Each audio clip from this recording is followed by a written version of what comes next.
پیغمبر میگوید کدام زنی که 5 وقت نماز خواند و صامت شهرها، وقتی ماه رمضان آمد از روزه ماه مبارک روزه گیرد، و احسنت فرجها، و این زن چنان زنی باشد که چی در نبودن شوهر چی در حضور شوهر اگر خودش را از زنا حمایه کند. چند جوانها سوالها بیچاره نویساندند. رویکی میآیند خبر میدهند که برادر عزیز 1 ماه از خانه دور بودیم، الکی با همسایه یک جایه شدند. به خدا قسم باور کن چندین جوانها جوان پسرای نماز میخوان بیچاره در همین قوم هستند. 1 ماه فقط ندیدیم. یا اینکه بعضش بیچاره میگن 6 ماه روسیه رفتیم، برای شکم همین زن خود رفتیم، برای شکم فرزندهای این رفتیم، آمدیم الکی که آوازه هست که زنی تو بی ترتیب شده است. و احسنت فرجها،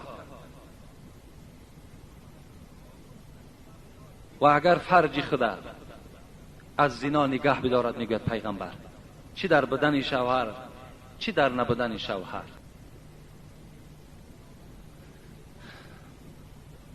رسول اکرم میگوید و احسنت فرجها، اگر زنی که 5 وقت نماز خواند، روزه ماه مبارک رمضان دارد و اگر خودش را از زنا نگه بدارد و اطاعت بعلها، که این خلاصه را بینین. خلاصش چی است؟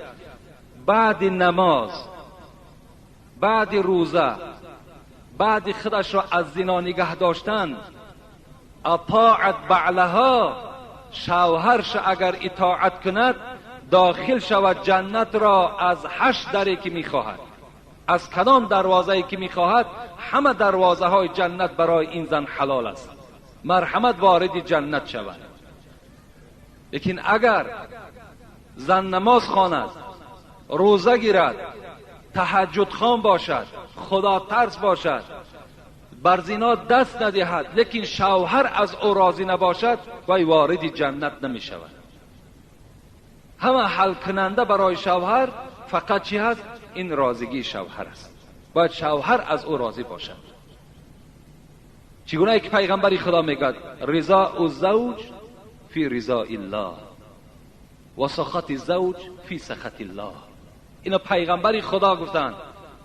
حدیث پیغمبر است که رضاگی شوهر رضاگی خداست. اگر کدام زنی که خواهد که خدا از او راضی باشد، شوهر راضی کند. و غضب خداوند غضب شوهر است. و آخر دعوانا ان الحمد لله رب العالمین. پروردگار مهربان ثواب این احادیث های پیغمبر را